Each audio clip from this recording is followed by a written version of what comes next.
En el Pensamiento Libre, un ilustre invitado para darle continuidad a la tercera temporada.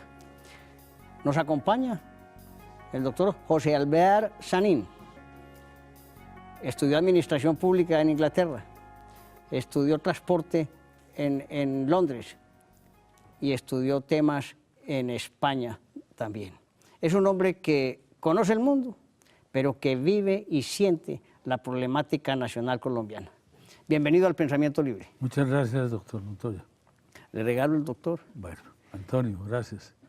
Hombre, José Alvear, usted es un hombre que ha tenido una múltiple experiencia, pero una de las cosas que me impresiona de usted es la persistencia en el tema de ser editor.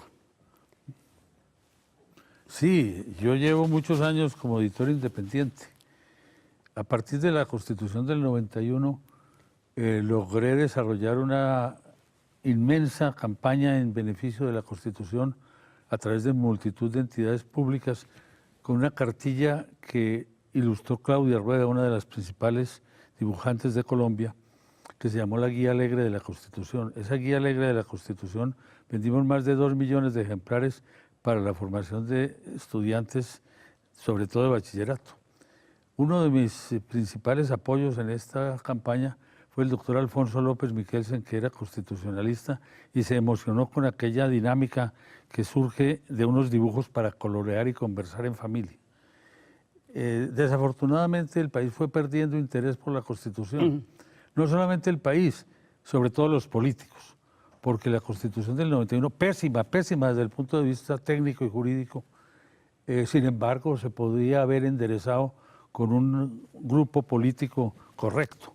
Pero no, empezaron a cambiarla y continuamente, creo que lleva 35, 40 reformas, o sea que esa ya no es Constitución ni es nada, sobre todo porque con el acuerdo con los delincuentes de las FARC ya no se sabe cuál es la Constitución de Colombia.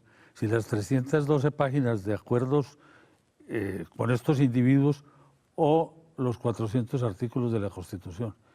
Este es tal vez el problema más delicado que tiene el próximo gobierno, poner orden constitucional al país. El país está en un caos, todo es posible, aquí todo se puede hacer. Aquí un plebiscito se puede sustituir por una proposición de unas cámaras que no tienen facultades para desconocer la voluntad popular. Entonces, primero, si queremos volver a caminar por la senda correcta, hay que poner fin al caos constitucional.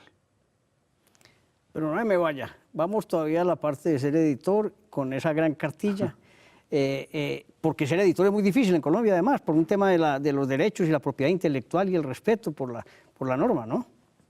Bueno, yo he sido, en una época, pues fui un editor masivo. En los últimos años he sido un editor de cosas muy, ¿cómo le dijera yo?, de un ámbito más reducido. No porque lo que hayamos hecho no sea muy interesante, sino porque nuestros clientes ya se dirigen hacia los amigos, hacia sus círculos profesionales o a la provisión de textos para bibliotecas populares. O sea que yo no estoy en el negocio grande de la edición, que desafortunadamente ha caído mucho en el sensacionalismo. Pero eso ya sería un tema muy complicado, muy carnudo. Pero hay un tema de piratería grande y de violación de derechos. Evidente que hay un tema terrible de piratería. Este edificio maravilloso desde todo punto de vista está en un parque que lleva el nombre de Gabriel García Márquez. Inclusive un hombre tan importante como Gabriel García Márquez sufrió un proceso de piratería, le robaron sus derechos los que eran dizque sus amigos y sus socios. De modo que el tema de piratería tiene en Colombia unas connotaciones inclusive dentro del derecho penal. Sí, claro, está protegido penalmente. Pero no suficientemente protegido, es decir, hasta donde uno se alcanza a dar cuenta hay mucha evasión de derechos en favor de los autores.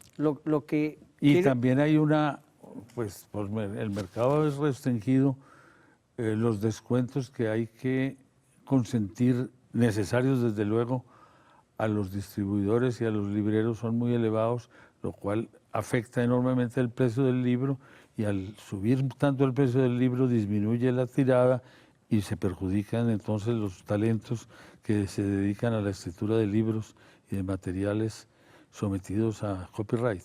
Pero pues, quiero ser preciso, normas penales y civiles existen, Sí, y comerciales. señor. Sí, señor. Lo que no hay es vocación de aplicación de justicia en Colombia, que ese es un tema que nos meteremos enseguida. Sí, creo que hace usted una muy buena síntesis del problema. Muy bien, doctor Sanín. Vámonos para el tema del transporte en Colombia. Usted ha sido un gran expositor en sus artículos de toda la problemática general que tenemos. Bueno, el tema del transporte pues, ha sido el tema de mi predilección. El ministro Andrés Uriel Gallego, un gran ministro, un extraordinario ministro, a quien yo no conocía, me llamó y me dijo, hombre, ¿usted por qué no me estudia el tema del río Magdalena? Que era la espina dorsal del transporte colombiano.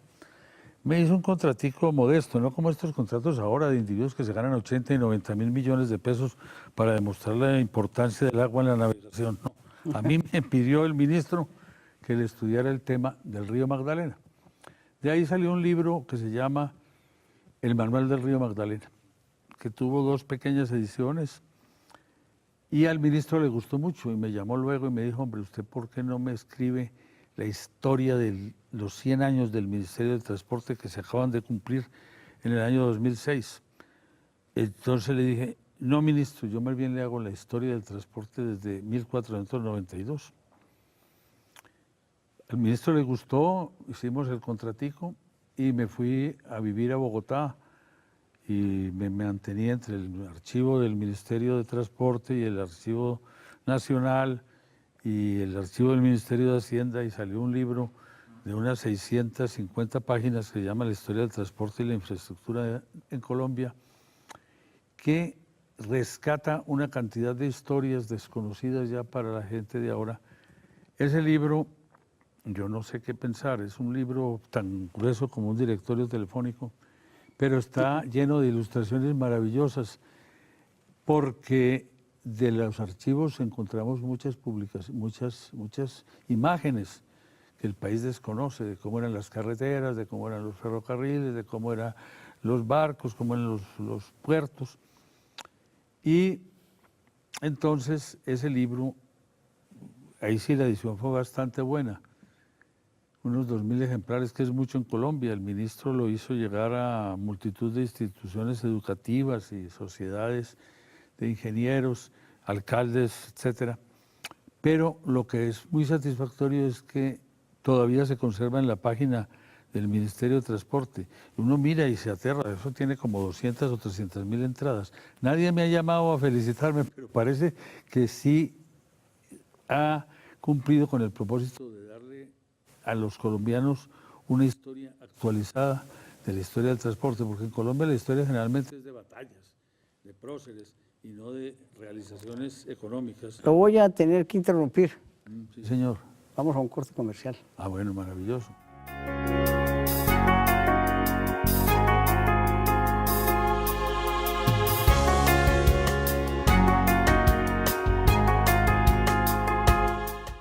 No podemos dejar las cosas en el aire. Hablemos de ese resultado de lo que escribió usted del transporte. ¿Se aprovechó algo de esa historia o seguimos todavía en un desarrollo en infraestructura? Bueno, indudablemente la infraestructura colombiana es pobre, pero no es miserable. Hay unas exageraciones muy grandes en toda la gente, hay unas ilusiones a veces excesivamente grandes en materia de nueva infraestructura. La infraestructura del país, le repito, es pobre pero no miserable. ¿Por qué? Porque a pesar de sus carencias, la infraestructura de transporte ha permitido un desarrollo monumental de la economía colombiana. Ese es un punto muy delicado, porque la gente no suele entender lo que es Colombia, ni el tamaño que tiene Colombia como país, ni como economía. Germán Arciniegas sostenía que uno en la vida no escribía sino un solo libro, y él escribió 20 o 25, pero decía, uno no escribe sino un solo libro. Y él decía que su tema realmente había sido Colombia, la independencia de Colombia, el desarrollo político y social de Colombia. Yo llevo 5 o 6 libros y realmente el único tema que yo he tenido es el crecimiento prodigioso y exponencial de la economía colombiana. A principios del siglo XX, Colombia era un país tan pobre como puede ser hoy Haití, o quizá mucho peor que el actual Haití. Era de una pobreza miserable. Colombia era lo último del mundo. Pudieron quitarnos a Panamá en 2 segundos, ¿cierto? Hoy Colombia es la 26ª economía del mundo. Es un país impresionantemente grande, rico, productivo y con un porvenir grandioso si no se destruye su potencial futuro con unas malas elecciones políticas. Colombia, entonces, no tiene precio. Colombia es un país grandioso. Cualquier cosa que uno mire en Colombia se ha crecido de manera, repito, exponencial. La construcción de vivienda, la producción agrícola, el ingreso a la universidad. La vida mía es relativamente larga, pero cuando yo entré a la universidad en Medellín, la Universidad de Antioquia tenía 2.000 estudiantes. Hoy creo que pasa de 30.000, ampliamente. Es un crecimiento 15 o 16 veces mayor. La Universidad de Antioquia es 15 o 16 veces mayor de lo que era cuando yo empecé a estudiar. Y aunada a todas las Y demás. la población de Colombia no ha aumentado 15 veces en ese lapso de tiempo. En Colombia había, a principios del siglo XX, había unos 1.500, 1.600 egresados universitarios. Hoy son varios millones. Estas cosas el país no las entiende. Aquí a los niños, a los jóvenes se les enseña a pensar que Colombia es lo peor del mundo, lo más pobre, lo más acabado, lo más injusto, lo más desigual. Y eso no es verdad, en ningún sentido es verdad. Entonces no tenemos verdaderamente el orgullo nacional que requerimos para salir adelante. Cuando uno ve, por ejemplo, los índices de miseria y pobreza que se registran hoy por hoy en grandes países desarrollados como Alemania, Francia, Inglaterra, uno entiende que no todo es oro lo que brilla. Y de Colombia no hablamos y no de lo malo, y nos paramos a mirar las bellezas de los países que llaman desarrollados.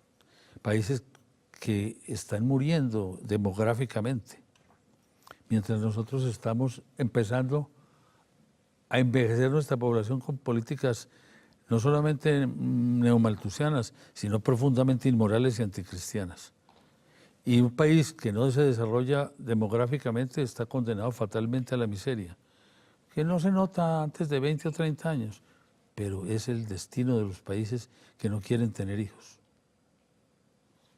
Entonces Colombia tiene que tener una noción muy clara de su potencial, de su capacidad, y de la necesidad de que vengan generaciones vigorosas, bien alimentadas y bien educadas a convertir a Colombia en lo que merece ser Colombia, una de las grandes potencias del mundo cuando despunte el próximo siglo, y quizá antes. Lo tenemos que hacer si mantenemos la democracia. Evidentemente, sin democracia no podemos ir sino a algo tan miserable como Venezuela, Cuba o Nicaragua. O otros de abajo del sur del país también. Desde del luego, mundo. o del África. O del África.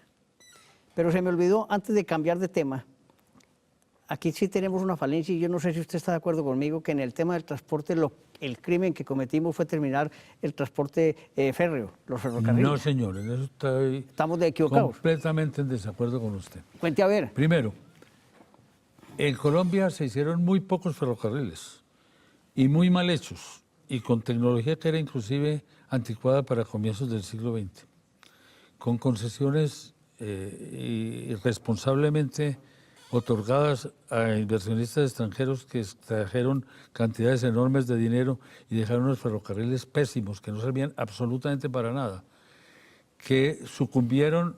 Era que Colombia tenía más de 2.500 kilómetros de ferrocarril. Esa red vieja, acabada, de trocha angosta, de locomotoras asmáticas, etcétera, etcétera, que no podían trepar a las montañas, desapareció por la competencia del camión.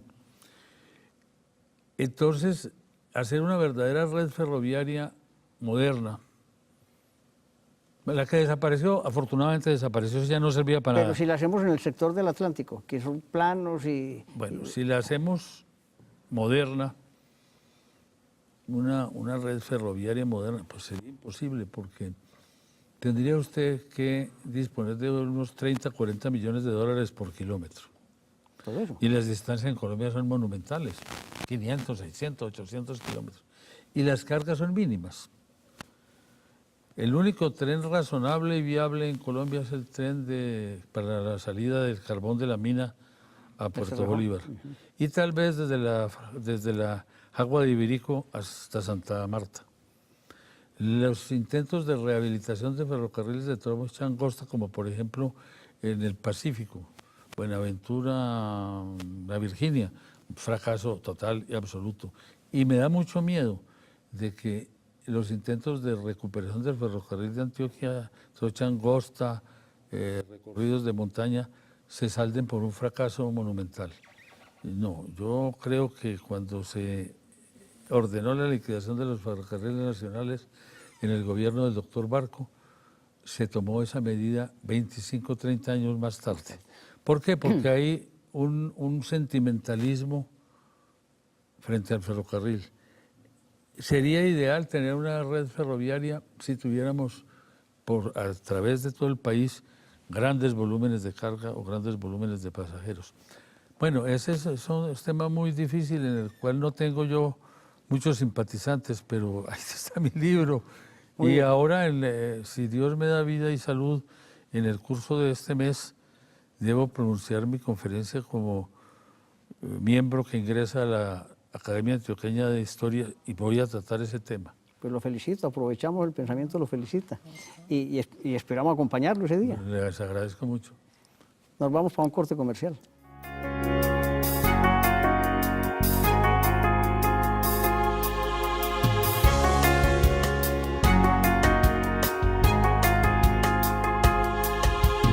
Esto es lo triste de estos programas, que se van rapidito cuando uno está contento.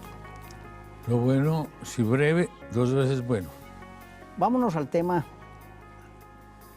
de la educación.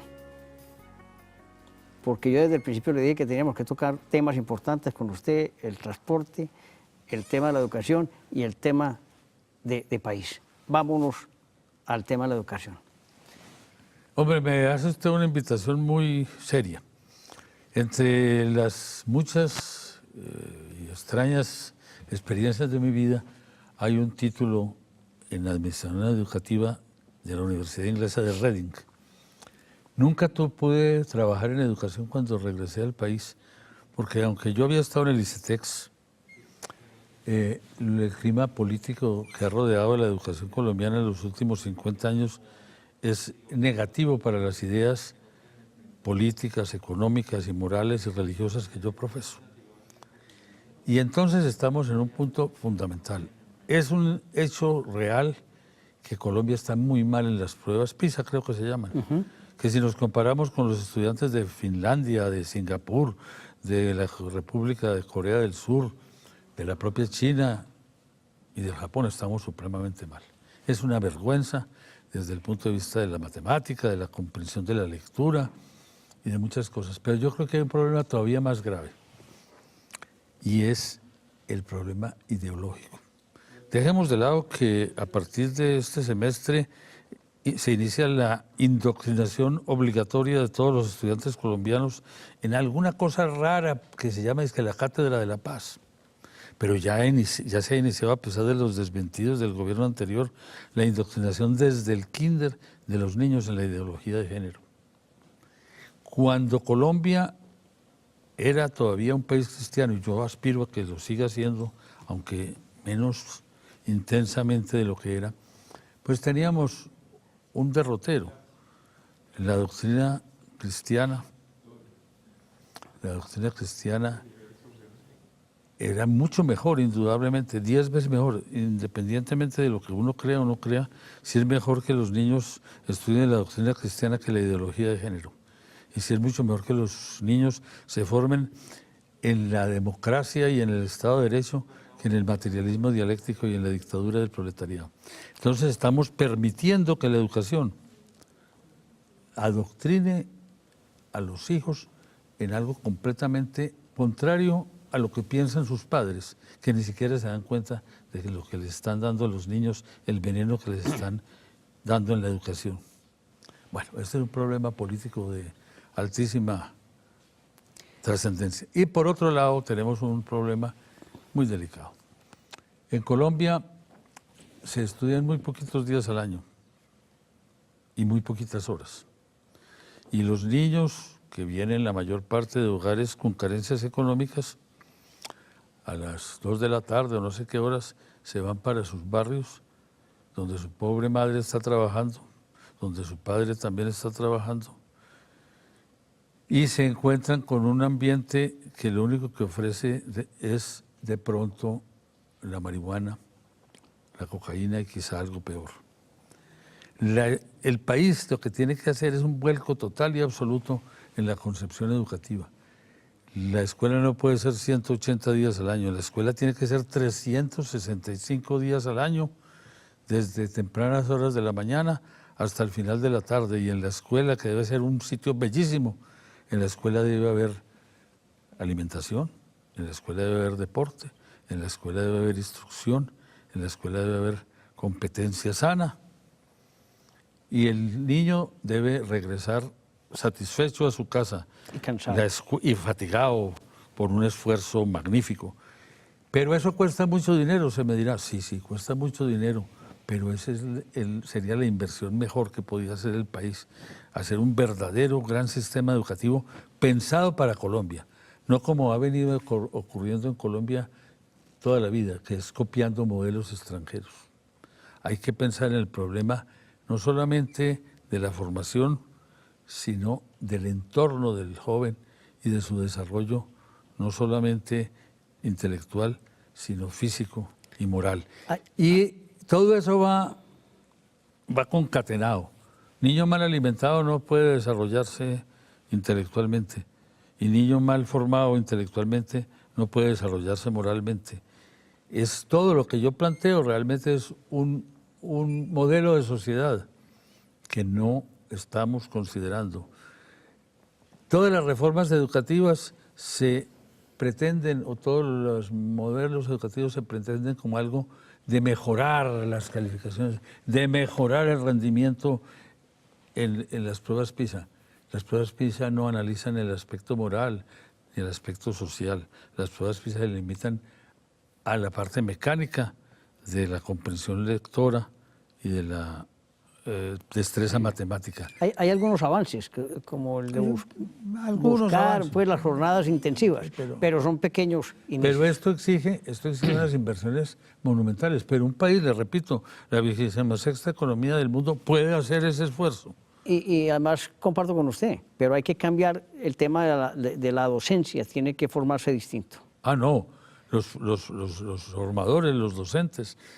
¿Por qué? Porque desde hace muchos años las facultades de educación y las escuelas normales se entregaron a la extrema izquierda revolucionaria. Ese es un problema que no se quiere entender y es de una gravedad extraordinaria.